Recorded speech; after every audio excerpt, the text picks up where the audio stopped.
بسم اللہ الرحمن الرحیم۔ دوستو، ایسی اچھی کہانیوں کے لیے ہمارے چینل کو سبسکرائب کریں۔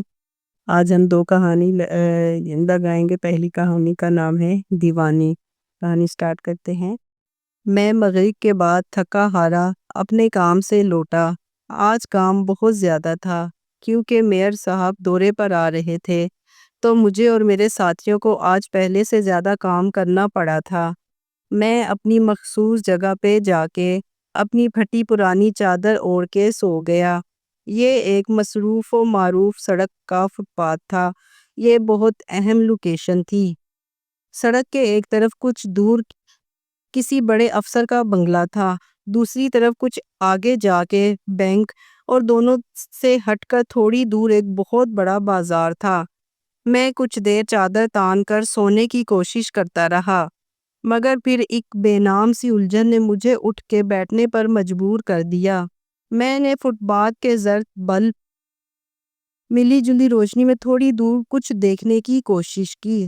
میرا اندازہ ٹھیک تھا، وہ آج اپنی جگہ پہ موجود نہیں تھی۔ میں کچھ دیر تو بیٹھا رہا، مگر پھر غصے سے اٹھ کر چل دیا۔ مجھے یقین نہیں آ رہا تھا کہ میں اسے ڈھونڈنے جا رہا ہوں۔ تقریباً 2 گھنٹے مارے پھرنے کے بعد وہ مجھے دور ایک اندھیری گلی میں آتی ہوئی دکھائی دی۔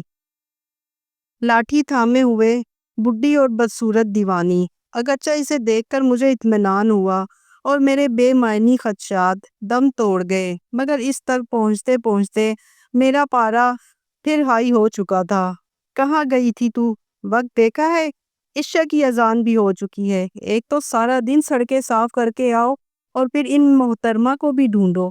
اس نے پہلے تو حیرانی سے میری طرف دیکھا اور پھر بے نیازی سے گردن جھکا کر آگے بڑھ گئی۔ تو کس نے کہا تھا ڈھونڈ؟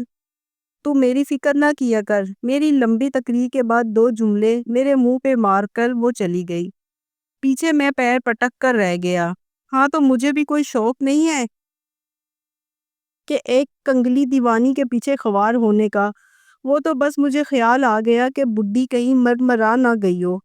آپس کی بات ہے، ہم دونوں ہی ایک دوسرے کے لیے بہت بد لحاظ تھے۔ او نہیں مرتی، میں پہلے بھی کہا ہے، میرے لیے پریشان ہونے کی ضرورت نہیں۔ اب اگر وہ کہہ رہی تھی تو مجھے بھی ذلیل ہونے کا شوق نہ تھا، سو تیز تیز قدم اٹھاتا اپنی جگہ پہ آ کے سو گیا۔ میں جب شروع میں اس شہر میں آیا تھا تو اس کی ہر چیز ہی مجھے خوف زدہ کرتی تھی، چاہے وہ اس کی بے تحاشا بھانت بھانت کی آبادی ہو یا فٹ پاتھ پہ سوئی ہوئی بے ضرر دیوانی۔ وہ بھی مجھے زیادہ لفٹ نہیں کرواتی تھی۔ وہ صبح سویرے کشکول لے کر نکلتی تو پھر مغرب کو ہی واپس آتی۔ میں بھی اس کی دیکھا دیکھی فٹ پاتھ پہ سونے لگا۔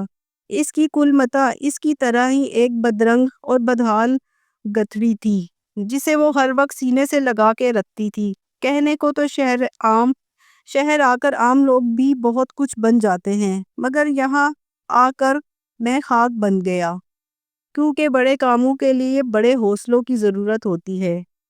وہ مجھ جیسے پیدائشی بزدل کے پاس ٹکے کا بھی نہیں تھا۔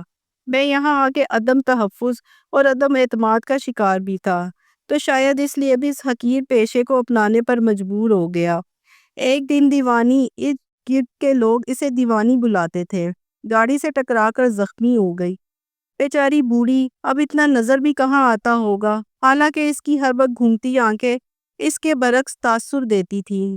انسانی ہمدردی تو مجھ جیسے بیلوؤں میں کوٹ کوٹ کر بھری ہوئی ہوتی ہے، سو میں نے اس کی دل کھول کر مگر جیب بند رکھ کر، کیونکہ میں ٹھہرا کنگلا، خاک روگ تیمارداری کی۔ نتیجتاً اس کا بوڑھا دل میرے لیے موم ہو گیا۔ وہ مجھ سے کافی حد تک مانوس ہو گئی تھی، لیکن اب بھی اپنے بعض معاملات میں دخل دینے کی اجازت وہ کسی کو بھی نہیں دیتی تھی۔ ارے اب اٹھ بھی جا، کام پہ نہیں جانا آج تو نے؟ وہ اپنی جگہ پر بیٹھے بیٹھے ہی نعرے لگا رہی تھی۔ تجھے کیا، میں جاؤں نہ جاؤں، تو اپنے کام سے کام رکھ اور میری فکر نہ کیا کر۔ مجھے اس کا جملہ لوٹا کر تھوڑی ٹھنڈ پڑ گئی۔ اے لو، ایک تو آج کل کی نوجوان نسل، اور کچھ کرنا آتا ہو یا نہ آتا ہو، مگر محبوباؤں کی طرح روٹھنا تو کوئی ان سے سیکھے۔ وہ بڑبڑ کرتی لاٹھی کے سہارے سے اٹھ کر میری طرف آ گئی۔ اچھا اٹھ جا اب، دیکھ تو میں تیرے لیے کیا لائی ہوں۔ اس نے میرے چہرے سے چادر پرے کی۔ کیا ہے؟ میں نے لٹ مار انداز میں جواب دیا۔ دیکھ لے خود ہی اٹھ کے۔ اس کا انداز بتاتا تھا کہ وہ اب مزید میرے نخرے نہیں اٹھائے گی، سو میں شرافت سے اٹھ بیٹھا۔ ہائے نمکین چاول، تجھے کیسے پتا چلا کہ مجھے نمکین چاول پسند ہے؟ میں نے منہ میں نوالا ڈالتے ہوئے پوچھا۔ بس دیکھ لے، مجھے ہر بات کی خبر ہوتی ہے، سارے جہان پہ نظر رکھتی ہوں۔ میں وہ اترا کے بولی۔ تیرے ان گھومتے ڈیلوں سے لگتا بھی ہے مجھے اس کا اترانا ایک آنکھ نہ بایا، لیکن یہ چاول تیرے پاس آئے کہاں سے؟ اس شہر کے لوگ اتنے سخی کب سے ہو گئے کہ تجھ دیوانی کو 1 روپے کے سکوں کے علاوہ اب نمکین چاول بھی دینے لگے؟ اس نے خواہ CID بننے کی کوشش کی۔ لنگر سے لائی ہوں، کل وہی تو گئی تھی، عرس تھا نا؟ اس نے لاپرواہی سے جواب دیا، مگر میرے حلق میں نوالا پھنسا۔ وہ تو اتنا دور ہے، تو وہاں تک پیدل گئی؟ کیسے؟ تیری ٹانگوں میں ہڈیوں کی جگہ روڈ پڑی ہے کیا؟ چل ہٹ، میں چاہے دربار جاؤں یا چلتی پھرتی چاند تک ہی پہنچ جاؤں، تجھے اس سے کیا؟ تو جھاڑو اٹھا اور دفع ہو کام پہ۔ وہ اپنی پرانی جون میں لوٹی تو میں نے بدمزہ ہو کر بچے کچے چاول حسرت سے دیکھتے کتوں کے آگے پھینک دیے۔ او بوڑھی دیوانی، آج تیرا کشکول ٹوٹا پڑا ہے یا ہاتھ، یا ان ٹانگوں کی راڈوں نے ساتھ دینے سے انکار کر دیا جو ابھی تک یہیں پڑی ہے؟ تیرے بڈھے دماغ کو شاید یاد نہیں کہ تیرے وہ اسکول جاتے ہوئے مہربان بچے، اگر ان کے پاس اسکول کا وقت ختم ہو گیا تو پھر آج خالی کشکول بجاتی پھرنا۔ میں صبح سویرے اس سے پنگے نہ لیتا تو شاید میرا دن اچھا نہ گزرتا۔ تو دفع ہو یہاں سے، میں نہیں جا رہی کہیں، طبیعت ٹھیک نہیں ہے میری۔ اس کی خراب گلے والی بھدی آواز سنائی دی تو مجھ سے رہا نہ گیا۔ کیا ہو گیا میری دیوانی کو؟ میں اس کے پاس جا بیٹھا۔ ہٹ، کوئی تیری ویری نہیں ہوں میں، گلا خراب ہے میرا۔ تو مزید دماغ نہ چاٹ، اب جا اور سڑکوں کا کچرا صاف کر۔ وہ شاید بخار کی وجہ سے چڑچڑی ہو رہی تھی۔ میں خاموشی سے اٹھ آیا۔ وہ میرے لائے ہوئے پاپے چائے میں ڈبو کر مزے سے کھا رہی تھی۔ مجھے آج اس کی وجہ سے چھٹی کرنا پڑی تھی اور جیب بھی ہلکی کرنا پڑی تھی، مگر میں خوش تھا۔ اب وہ بہتر لگ رہی تھی۔ میں اٹھ کے اپنی جگہ پہ آ بیٹھا، ایک نظر اس کو دیکھا، وہ کھانے میں مصروف تھی۔ پھر اپنی جیب سے وہ چھوٹا آئینہ نکالا اور چھوٹی سی کنگھی سے اپنے بال سلجھانے لگا۔ تیرے سارے احسان اتاروں گی، دیکھ لینا، مجھے ادار رکھنا اچھا نہیں لگتا، وہ ہاتھ صاف کرتے ہوئے کہہ رہی تھی۔ جب اس کی نظر مجھ پہ پڑی تو وہ میلی اوڑھنی منہ پہ رکھ کر ہنستی۔ اسے ہنستا دیکھ کر مجھے ذرا اچھا نہ لگا۔ کیا ہے؟ کیوں دانت نکال رہی ہے؟ سڑکوں پہ کتوں کے ساتھ سونے والا، دیکھو تو آئینہ تو ایسے دیکھ رہا ہے جیسے کسی سلطنت کا بادشاہ ہی ہو۔ اس کی بات مجھے بہت بری لگی۔ اللہ کا شکر ہے، شکل میری کئی بادشاہوں سے اچھی ہے، اور اپنی ماں پیو کا شہزادہ ہی تو تھا۔ میں ابھی لڑنے کے موڈ میں تھا، مگر مجھے فوراً ایک بات یاد آئی تو میں اٹھ کے اس کے پاس آ بیٹھا۔ دیوانی، تجھے پتا ہے کل کیا ہوا تھا؟ مہر آیا ہوا تھا نا، اس سامنے والے افسر کے بنگلے پہ۔ ان دونوں کو پولیس اٹھا کے لے گئی ہے۔ سنی سنائی ہے کہ مل کر کافی عرصے سے کوئی سازش کر رہے تھے۔ میں حیران ہوں کہ ان ارادوں کا پولیس کو اچانک پتہ کیسے چلا۔ مجھے کہنے سننے کو بچا کر ایک دیوانی ہی میسر تھی، سو میں نے اس کے سامنے رائے کا اظہار کیا۔ چھوڑ، ہمیں کیا لینا کسی سے، کر دی ہوگی کسی اندر کے آدمی نے مخبری۔ تو بتا، کیا کہہ رہا تھا اپنی ماں پیو کے بارے میں؟ بڑی دیر سے کچھ جا کے پھوٹا تو اس نے بات گھما دی۔ حق ہاں، کیا پوچھتی ہے دیوانی؟ میرا پپو چودھری تھا، میرا پیو چودھری تھا، گاؤں کا، کئی مربع زمینوں کے تھے، اور میں اس کا ایک پتر تھا، اکلوتا، مگر ہڈ حرام۔ میرے تو زخموں سے کھرل اتار دیا تھا جیسے۔ پھر کیا ہوا تھا؟ میں بڑا بگڑا بوا بچہ تھا، پڑھائی سے انکار کر دیا، ابا نے زبردستی کے زمینوں کے حساب کتاب میں طاق تو کر دیا، مگر اس کی کوئی کوشش مجھے بزدل سے بہادر نہ بنا سکی۔ مگر پھر میں خلا میں کسی نکتے کو تکتے ہوئے پھر سوچ انداز میں بول رہا تھا۔ پھر اس نے اشتیاق سے پوچھا۔ اماں ابا مر گئے اچانک ہی، یا شاید مار دیے گئے۔ میرے چاچو نے گھر پر قبضہ کر کے زمینوں کے کاغذات چوری کر لیے۔ مجھے دھمکایا کہ میں یہاں تو وہاں سے چلا جاؤں یا اپنے والدین جیسے انجام کے لیے تیار ہو رہوں، اور تو وہاں سے بھاگ آیا۔ اسے جیسے یقین نہ آیا۔ ہاں تو اور کیا کرتا، میں ہمیشہ کی طرح منمنایا۔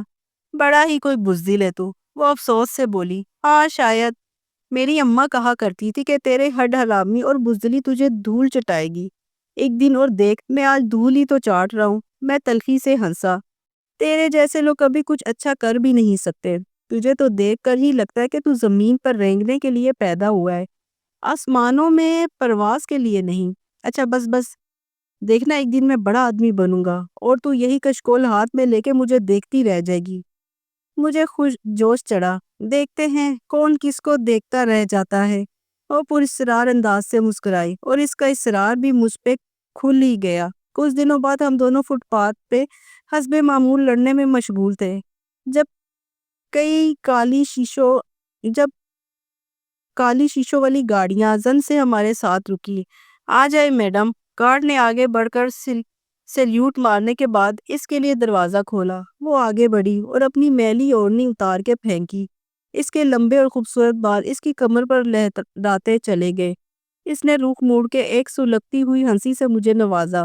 ظاہر میئر اور افسر کی سازش بے نقاب کرنے کے بعد اس کا یہاں کہاں ختم ہو گیا تھا، سو وہ چلی گئی، مگر جاتے جاتے کچھ کاغذات میرے منہ پہ مار گئی۔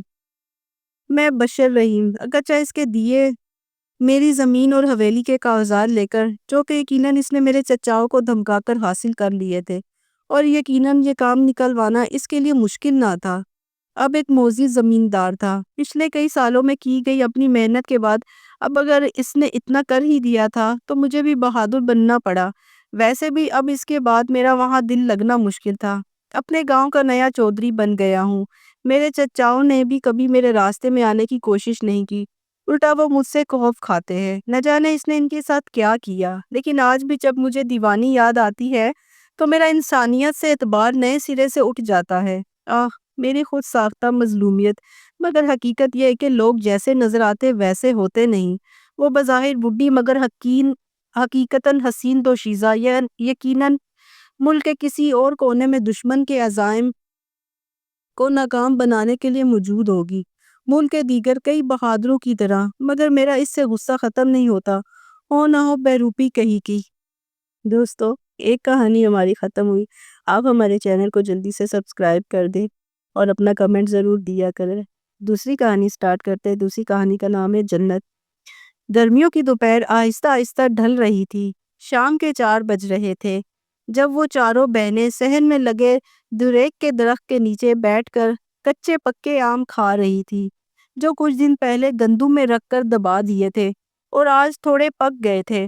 کھا کھا کر سب بہنیں اپنی گٹھلیاں ایسے ایک دوسرے سے دور پھینک رہی تھی جیسے کوئی مقابلہ بازی ہو کہ کس کی گٹلی کتنی دور جاتی ہے، جس سے سارا صحن آم کے چھلکوں گٹلیوں سے بھرا تھا، جبکہ پہلے ہی لکڑی والے چولہے پر جو صبح آگ جلا کر ناشتہ بنایا گیا تھا، اس کی راکھ آدھے چولہے کے اندر اور آدھی باہر پھیلی ہوئی تھی۔ بچی ہوئی آدھی لکڑیاں بھی وہیں تھی۔ آٹے والی پرات جو کہ خالی ہو چکی تھی، کسی نے وہاں سے اٹھانے کی زحمت نہ کی تھی۔ اس پر بھی مکھیاں بن بنا رہی تھی۔ اندر چارپائی پر سر باندھے لیٹی ہوئی بانو کی مرغی کی کڑکڑ کی آواز سے آنکھ کھل گئی۔ ارے کوئی ہے باہر تو دفع کرو اس کو گھر سے باہر۔ اب پورے محلے کو بتا کر رہی کہ انڈا دیا ہے۔ نیند ہی خراب کر دی نگوڑی نے۔ ایک ہاتھ سے سر دباتے ہوئے بانو کمرے سے باہر نکلی تو صحن کا حال دیکھ کر سر چکرانے لگا۔ خود تو کام چور اور کاہل تھی، بیٹیاں بھی ویسی ہی پھوہڑ اور کام چور تھیں۔ اور ہی رجو، ادھر مر یہ حال دیکھ، کہا بھی تھا سر میں ذرا درد ہے، آرام کر لوں، تم چاروں سے اتنا نہ ہوا، تھوڑا ہاتھ ہی چلا لو، صبح کا چولہا بھی ویسے ہی پڑا ہے، اٹھو نکمیوں، چل نی رجو، جھاڑو پکڑ۔ اور یہ بڈی کہاں گئی ہے؟ ماں وہ تو اندر کمرے میں ہے، بلا اسے، بول یہ نکمے کمال احمد کو نہلا کر کپڑے ہی بدل دے۔ وڈی جو اندر آرام کی غرض سے لیٹی تھی، ماں کا پیغام سنتے ہی بڑبڑانے لگی۔ اب چارپائی پر بیٹھی حکم ہی چلائے گی، اماں اٹھ گئی ہے تو۔ وہ جلدی سے اٹھی کمال احمد کو نہلایا مگر اس کے کپڑے نہیں مل رہے تھے۔ الماری میں دھلے ہوئے کپڑوں کو بغیر طے کیے ویسے ہی گھسا دیا گیا تھا۔ کسی کی شلوار اور کسی کی شرٹ نہ ملتی۔ اس نے نکر اور شرٹ کمال احمد کو پہنا دی، وہ بھی جس کی نکر تھوڑی سی پھٹی ہوئی تھی۔ اس گھر کا یہی حال تھا۔ بانو، جس کا اصل نام تو بہار بیگم تھا مگر سب بانو ہی کہتے تھے، 25 سال پہلے بیاہ کر کرم دین کے گھر آئی تھی۔ بہار صدا کی پوہڑ اور نکمی تھی۔ نام تو بہار بیگم تھا مگر اس گھر میں بہار نہ لا سکی۔ اسے صفائی ستھرائی اور گھر سنوارنے سے کوئی تعلق نہ تھا، بس جو جیسا تھا جیسے بھی ہے سب رہنے دیا۔ ان 25 سالوں میں گھر میں کوئی تبدیلی نہ آ سکی، بلکہ چیزوں پر گرد جمتی جمتی اپنے نشان پکا کرتی گئی۔ صبح ناشتہ کر کے کرم دین کام پہ چلا جاتا اور وہ گھر میں فلمیں دیکھتی رہتی اور آدھا دن سو کر گزار دیتی۔ شام کو کرم دین کے گھر لوٹنے سے پہلے اوپری صفائی کر کے ہانڈی روٹی کرتی اور خود بھی منہ ہاتھ دھو کر بیٹھ جاتی۔ وقت یوں ہی گزرتا رہا اور سال بعد بانو کو اللہ نے چاند سا بیٹا دیا، جس کا نام کریم دین نے بلال احمد رکھا۔ پہلا بیٹا اور گھر کا پہلا بچہ ہونے کی وجہ سے دونوں میاں بیوی نے خوب ناز اٹھایا۔ پھر گزرتے وقت کے ساتھ اوپر تلے بانو کے ہاں 3 بیٹیاں پیدا ہوئی۔ بڑی بیٹی کا نام نور رکھا گیا، جبکہ نور کے بجائے سب اس کو بڑی بھی بلاتے۔ اس کے بعد رضیہ، جو کہ رجو، اور پھر ربیہ ہوئی، جسے سب نکی کہہ کر بلاتے، کیونکہ بہنوں میں سب سے چھوٹی جو تھی۔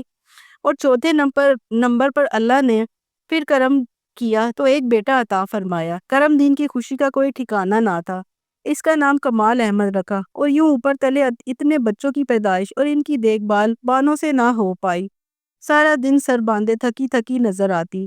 ان سب میں اگر کچھ الگ تھا اس گھر میں تو وہ تھا بلال احمد، جو سب سے جدا ہی دکھتا تھا۔ اسے گھر کے اس ماحول سے بہت چڑ تھی، اس لیے زیادہ وقت باہر اپنے دوستوں میں گزارتا۔ پڑھائی میں وہ شروع سے ہی اچھا تھا۔ وہ چاہتا تھا کہ پڑھ لکھ کر اچھی جگہ جاب کر لے گا اور ایک دن اپنے گھر کی حالت بھی بدلے گا۔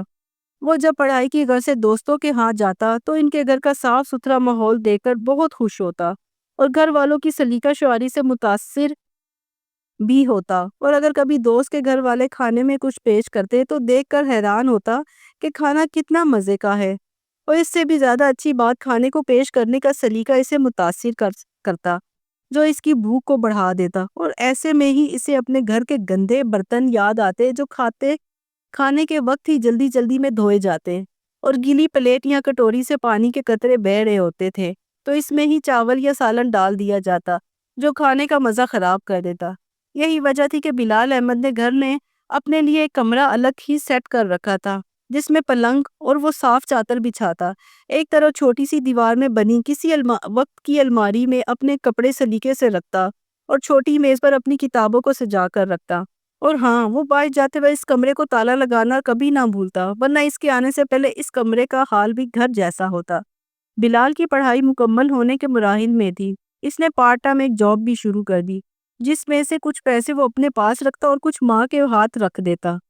پڑھنا تو خوب چاہتا تھا مگر کرم دین کے حالات اجازت نہ دیتے تھے، اوپر سے 3 بیٹیوں کا بوجھ بھی۔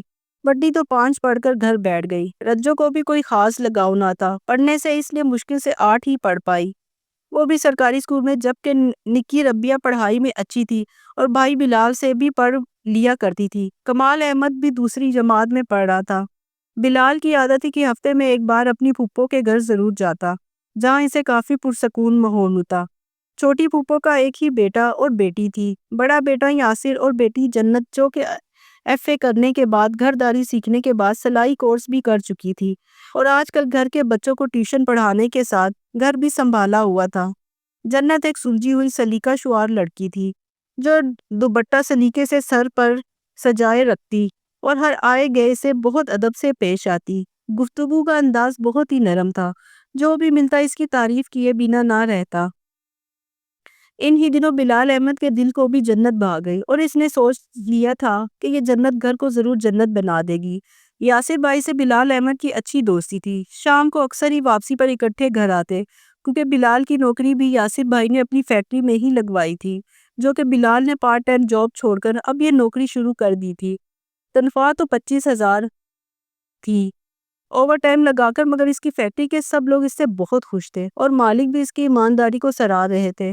یہی وجہ تھی کہ 2 سال کے اندر سے فیکٹری کا فورمین بنا دیا گیا اور تنخواہ میں بھی اضافہ ہو گیا۔ بانو نے بازاروں کے چکر لگا کر پیٹیاں بھرنی شروع کر دی۔ آخر 3 لڑکیاں جو بیانی تھی۔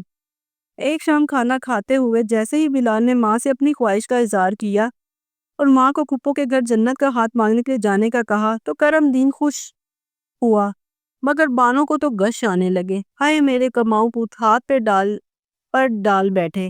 یہ ماں بیٹی، امی خدا کے لیے ایسی کوئی بات مت کریں۔ جنت کو تو علم بھی نہیں کہ میں اسے پسند کرتا ہوں۔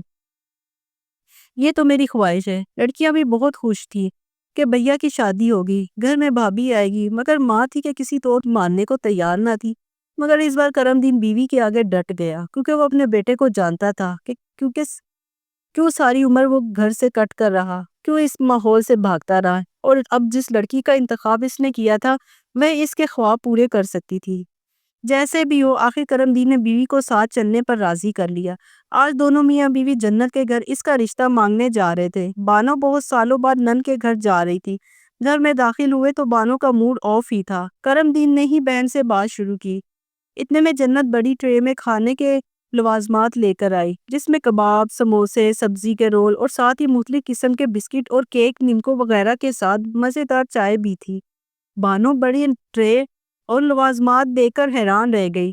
خوبصورت اور چمکتے برتن دیکھ دل کو بھا گئے۔ گھر کی ہر چیز ہی اپنی نفاست کا پتہ دے رہی تھی۔ بانو کے ارد گرد جائزہ لیتی آنکھیں نسرین بیگم سے پوشیدہ نہ رہ سکی۔ یہ دراصل میری جنت کو بہت شوق ہے گھر سجانے کا، وہی لگی رہتی ہے۔ جنت کھانے کی تیاری کچن میں کرنے چلی گئی۔ ماموں آپ چائے پیجئے، میں کھانا بنا لوں، کھانا کھا کر جائیے گا۔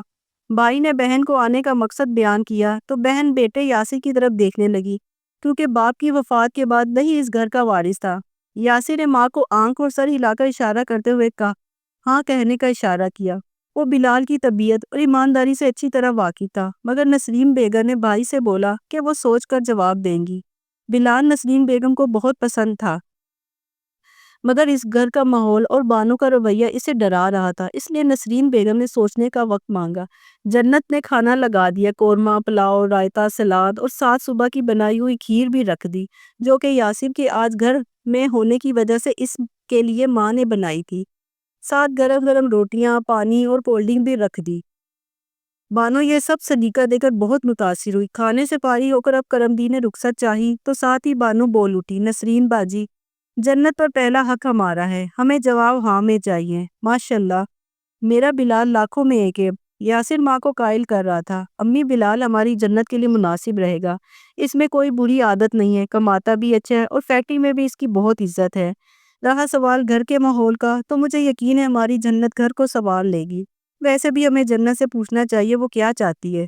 جنت کی رائے پوچھی گئی تو اس نے سر جھکا لیا، جو آپ کو مناسب لگے، یہ کہہ کر مسکراتی ہوئی کمرے میں بھاگ گئی۔ بیٹی کی خوشی نسرین کی نظروں سے چھپی نہ رہ سکی۔ چلو ٹھیک ہے، صبح جا کر ہاں کرتے ہیں، کر آتے ہیں، لڑکا تو پہلے ہی دیکھا ہوا ہے۔ ایسا کرو تم اپنے ماموں کو بتا دو کل ہم ہاں کرنے آ رہے ہیں۔ اگلے دن بہار بیگم کے آنگن میں تو جیسے بہار آ گئی۔ بلال کی خاص ہدایت پر سارا گھر اچھی طرح صاف کیا گیا، چولہے کو مٹی کا پوچا مارا، برآمدے کی الماری اچھے سے جھاڑ کر ترتیب سے برتن لگائے گئے اور نہا کر سب نے صاف کپڑے بھی پہن لیے۔ آج تو گھر کا نقشہ ہی بدل گیا تھا، مگر یہ کوئی نہ جانتا تھا سوائے بلال کے آنے والے دنوں میں گھر پورا بدل جائے گا۔